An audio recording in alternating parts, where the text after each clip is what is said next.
Enquanto isso, na Sala de Justiça, versão brasileira, versão dublada, Rio de Janeiro. Versão dublada. Fala galera, tá começando aqui mais um episódio no canal Versão Dublada. Ai galera, é nesses momentos, né, que eu fico muito emocionado, porque de verdade eu tô com uma lenda da dublagem, uma das pessoas mais importantes que a nossa dublagem tem. Eu fico até só de imaginar que eu vou anunciar ele, é uma coisa que eu fico respirando fundo, emocionado aqui, segurando, que eu tô, né, tranquilo aqui, não tô chorando, tô tranquilo. É uma honra falar com você. José Santana, muito obrigado por você ter aceitado o convite de participar aqui do canal, meu amigo. Não por isso, meu querido, estamos aqui para todos vocês, como vocês estão aí para todos nós. Ele me encaminhou para esse lugar onde tenho valor pelo meu coração, não pela minha aparência. Sou eu, Shere Khan. Eu quero falar com você, se me permite. Você estava cantando para alguém? Quem é, K? Tirando essa parte horrível, né, que é a parte da pandemia e tudo mais, você imaginou em algum momento na sua vida que um belo dia, todo mundo dublando junto, aquela troca, anos depois estaríamos assim, de uma maneira tão distante, digamos assim? Na época que nós dublávamos todos juntos, havia mais calor humano. Hoje em dia a coisa ficou um pouco mais insípida, entende? O ator, na verdade, ele interpreta, ele vive o personagem que ele está gravando, mas não é da mesma maneira que acontecia quando você tinha ao teu lado o parceiro, o outro ator que te, fizesse escada e vice-versa, você também fazia escada para ele. Havia mais sentimento, havia mais calor, eu não quero dizer que fosse melhor do que hoje, mas tinha alguma coisa, é como você fazer teatro ou cinema, né? E que não é um só de cada vez, é outra coisa, na verdade. Mas hoje ainda a gente se revela, a gente tenta fazer o melhor pro agrado de todo mundo, entendeu? Alguém aqui me ligou falando de problemas com animais? A solução está aqui diante de vocês. Dwayne LaFontaine chegou. Isso deve resolver. Já estão todos acordados. Acabamos de receber um informe pelo rádio da segurança do planeta K7. E quando você visita a sua memória, qual que é a primeira coisa que vem na sua cabeça quando você lembra de dublagem? Qual que é a sua memória mais distante, assim? Qual que é o acontecimento que você fala, nossa, isso aqui é a dublagem brasileira?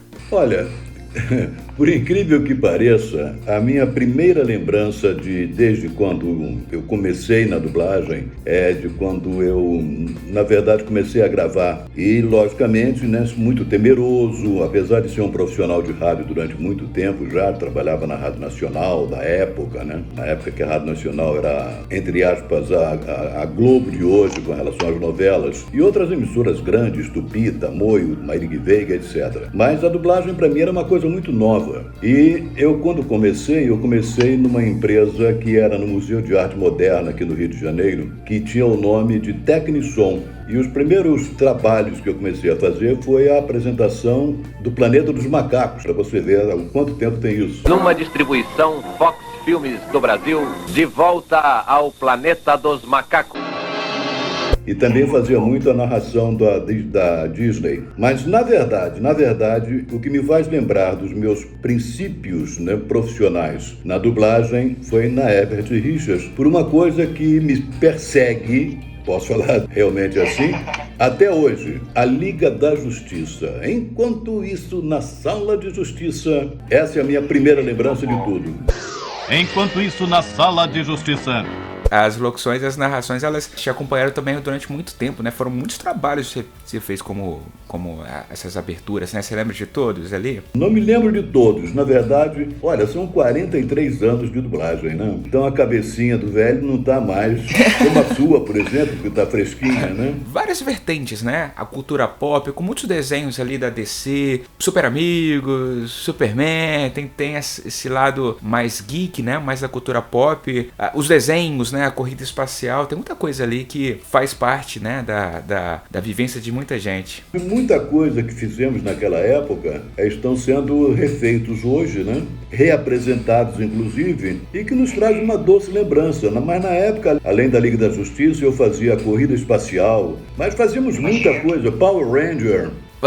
Começo do Power Ranger, entende? E uma série de outros desenhos que apareceram, entendeu? Bem como séries também que hoje estão sendo reprisadas ou refeitas com personagens novos, mas quase tudo está voltando também daquela época para hoje. Não é páreo para mim, McGuinness. Eu conheço todos os truques que o Batman e o Robin original sabiam em sua época.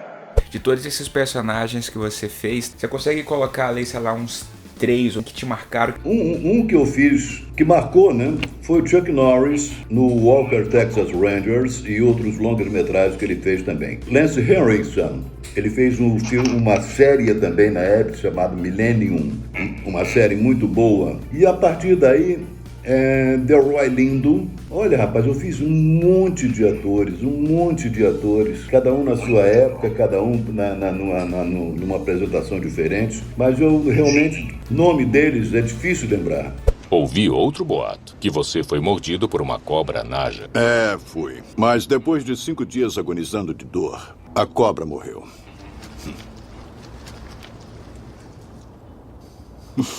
E falando especificamente do Chuck Norris, por exemplo, Chuck Norris é uma lenda, né, na cultura pop, nos filmes, né, tá marcado ali, e qual que é a sensação de ter sido a voz dele, né, de estar sendo a voz dele durante tantos anos, assim, um ícone, né, do cinema nacional, cinema internacional. É verdade. Chuck Norris, inclusive, ele fazia, aliás, eu comecei a fazer o Chuck Norris, que quem fazia naturalmente era Darcy Pedrosa. E o Darcy teve um fato que foi estranhíssimo, né, e foi muito difícil para todos nós na época. Ele estava fazendo o começo dessa série Walker Texas Rangers, e isso numa sexta-feira, e quando ele foi embora, eu disse para ele, Darcy, eu também dirigia essa série. E quando ele saiu, eu digo, Darcy, amanhã 10 horas, hein? Que era sábado, né? Ele disse, se eu estiver vivo. E no sábado nós recebemos a notícia que ele não estava mais vivo, entende? Foi uma situação muito esquisita, muito difícil para todos, aí todos ficamos muito consternados e não foi legal. E a partir daí o próprio Herbert Richards, né, me indicou para continuar a série, né, que eu fiz por mais 2 anos, e ficou até assim. Vocês cometeram 2 grandes erros. 1, tráfico de drogas. E 2, fazer isso no Texas. Aqui é McQuaid, Texas Ranger, El Paso. Eu estou querendo verificar se um carregamento número 5501 saiu do Forte Nelson ontem. Falando de Darcy Pedrosa, né? Falando desses mestres todos, né? Darcy era um excelente profissional, excelente, um dos melhores de todos.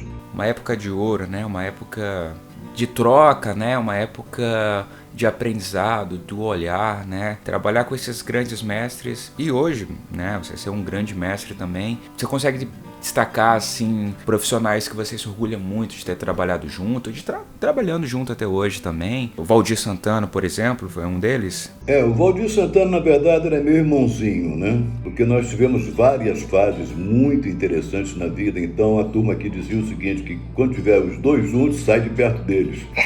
Eles sempre vão aprontar alguma. Darcy era um cara, olha, o Valdir era um cara excepcional também, grande amigo, grande profissional e grande gozador também. Então, quando juntava eu com ele, que também sou, entendeu, muito brincalhão, era um caso muito sério. E trabalhamos várias vezes em vários locais, né, independente até de dublagem, trabalhamos em rádio, na Rádio Ministério da Educação, e nós sempre aprontávamos de alguma maneira, até sem querer, né? Uma das coisas que acontecia muito é quando na tabela de escalação, a gente olhava assim e não tinha José ou Valdir, só tinha Santana, apareciam os 2. Caramba! E aí, na hora, quem ia? Aí eu ou ia ele, né? Era muito interessante. A mesma coisa que na Rádio MEC, isso é um fato que é muito gozado, inclusive. Na Rádio MEC, eu era o locutor, às vezes, e ele era o ator das novelas educativas que a Rádio MEC transmitia, né? Só que eu era funcionário da rádio, ele não era, ele era contratado. E quando estávamos ao mesmo tempo na rádio, o telefone tocava, eu atendia. Alô? Aí a voz feminina do outro lado, por que você não veio aqui? Você é isso, você é aquilo, não sei o quê, papai, tá. Eu dizia, tá, só um instantinho. Aí eu chamava, Valdir, é pra você. Aí ele vinha atender. E vice-versa, às vezes acontecia dele atender, entendeu? E era eu. Fatos como esse aconteciam muito assim, não da mesma maneira, claro, mas de outros aspectos, ou seja, sempre nos confundiam um com o outro pelo nome. Nós temos a ET e o Serpentor, General Hawk. Os soldados Cobra poderão querer nos atacar. Seus trabalhos como diretor, né? Eu sei que você descobriu muita gente talentosa ali. Eu lembro que tem uma pessoa que tem um carinho gigante por você. Até falou de ti num vídeo que ele veio aqui no canal, o Oberdan Júnior. Ele tem muitas boas histórias. O Oberdan é uma gracinha. Como é a sensação de, além de fazer parte da história da dublagem, da dublagem de qualidade, saber que você trouxe, né, grandes talentos para a dublagem. Qual é a sensação? Olha, é uma coisa que realmente é muito compensadora, sabe? Eu hoje fico vendo os grandes atores em dublagem e também outros diretores que passaram pela minha mão em seu começo, e isso me dá uma alegria, sabe, muito grande de saber que eu participei daquela grandeza, eu participei daquele crescimento, eu participei do auge que chegou aquele ator, aquela atriz, entende? Isso é muito legal. Tão pequenino e tão briguento. Não me olha com esse olhar de peixe morto. Tá bom. Não diz pra ninguém que fiz isso. Lembrança como uma boa história, de algum momento ali no estúdio, ali de algo acontecer, algo engraçado, algo... Você tem uma boa história? Olha, eu tenho várias, inclusive, né? Porque eu brincava muito com o pessoal novo quando chegava. Eu colocava um texto assim que não fosse um texto que eu saberia que ele jamais poderia fazer, ou muito longo, ou muito difícil. E quando ele saía, eu dizia, cara, você não tem jeito mesmo. Você realmente não vai nunca ser dublador e tal, mas depois eu escalava e começava até a ensinar, né? Isso aconteceu com a maioria deles. Mas um fato muito interessante, que eu me lembro até hoje, todos vocês conhecem Márcio Simões, né? Sim, claro. E Márcio Simões, quando estava começando, eu estava fazendo, na época, uma série em desenho animado do Rambo. E quem fazia na época era o saudoso André Filho, que também é um dos melhores dubladores da época. E o Márcio Simões, eu coloquei para ele fazer a abertura do Rambo. O Márcio Simões nunca tinha feito dublagem, não sabia nem o que era dublagem, e foi realmente caótico a apresentação do Márcio Simões fazendo o início do Rambo. Ele não conseguia nunca inflexionar direito, sabe? Mas depois ele melhorou, é lógico, e hoje é essa figura exponencial, né, que todos conhecem. Esse foi um dos casos. O que é que você tá dizendo? Venha logo! Anda, venha logo, vamos! Falando em abertura, da abertura da Herbert Richards, teve sua voz também, né? Eu também fiz, por vários anos, né? A versão brasileira Herbert Richards, né? Você sabe quem é o Hulk Hogan, né? Esse Hulk Hogan, ele era lutador de... Essa luta que é toda programada, que os caras voam para de catch. Ele é um coroa careca, com os cabelos laterais, é um cara conhecidíssimo ele. E eu fiz uma série com ele, com Flávia Fontinelli, que era pequenininha na época. Além dele, Ving Rhames, A Madrugada dos Mortos, Pecados do Passado, Christopher Lee, Olho por Olho, Vingança Violenta, etc. Tem uma série deles, Lance Henriksen, então é muita coisa. Que maravilha! Você e eu sozinho! Falando sobre o Transformers, você lembra como foi? Você lembra como foi a sensação de fazer? Porque é um personagem muito importante dentro da cultura pop dos Transformers. Na verdade, quem dirigia esse Starscream na Ebert era Mário Monjardim, que infelizmente também está acamado, ele sofreu um AVC, entendeu? Mas vai se recuperar se Deus quiser. Vai sim. E ele mesmo é que me escolheu para fazer o Starscream, porque de alguma maneira eu conseguia fazer várias vozes, não digo vozes, mas fazia diversos tipos, entende? E um deles, ele me pediu para fazer como Starscream. Tinha aquela vozinha, não, chefe, não. E aí comecei a fazê-lo. E fiz todos eles praticamente. Meus companheiros Decepticons, como seu novo líder Hoje apresentou-se para mim uma empresa feita especialmente para homenagear a dublagem em geral. Tanto diretores, atores, os novos que estão se formando, os antigos que já estão no palco, né? E muito também para as empresas de dublagem uma característica ímpar, uma característica que outras talvez não tenham com tanto valor, com tanta seriedade, com tanto propósito de fazer sempre o melhor em prol da dublagem. Essa empresa é uma empresa destacada, é uma empresa que todos podemos agradecer a ela por fazer o trabalho maravilhoso que tem feito. O nome dela é Versão Dublada. Não esqueçam, assistam, participem, contribuam e vocês vão ver uma das melhores coisas produzidas até hoje para vídeo, para televisão e quem sabe mesmo para cinema. Versão brasileira, Versão Dublada, Rio de Janeiro. Tô sem palavras, de verdade, assim. Para com isso. Ai, gente. Pessoal, vocês que assistiram o vídeo até aqui, obrigado, de verdade, obrigado mesmo. Espero que vocês tenham gostado desse vídeo. Quero lhe convidar para você retornar aqui o canal, para sentar aqui no sofá do estúdio do Versão Dublada, pra gente conversar mais, falar mais sobre a história da dublagem, trazer outros mestres também, a gente bate... Imagina só os mestres aqui com vocês, falando sobre as histórias, falando sobre a dublagem, falando sobre essa profissão que é tão rica. E eu queria muito te agradecer, meu querido. Obrigado por você ter aceitado o convite, de verdade. Eu que te agradeço, meu querido. Foi um prazer, uma honra participar com você, entendeu? E isso é uma coisa que não só entusiasma o ator, o dublador, mas como também dá uma coisa muito gostosa, sabe? Uma sensação de felicidade, porque há muitos anos a dublagem não era conhecida, né?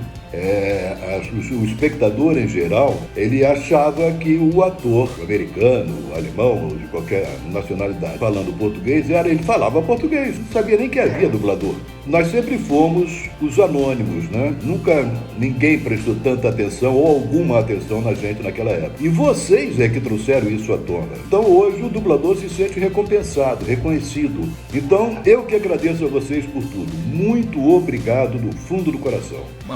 Uma honra, de verdade. Gente, essa aula de dublagem que foi aqui, eu espero que vocês tenham gostado. Se inscrevam no canal Versão Dublada, deixem nos comentários o que vocês acharam. Segue as redes sociais que eu vou deixar aqui na descrição também. Segue o Zé Santana também no Instagram dele, vou deixar o link dele também na descrição. Você já sabe, é só clicar no link que vocês vão direto pro Instagram. Segue todas as redes, se inscreve no canal e valorize sempre a boa dublagem, tá certo, gente? Ó, Versão Dublada, fui!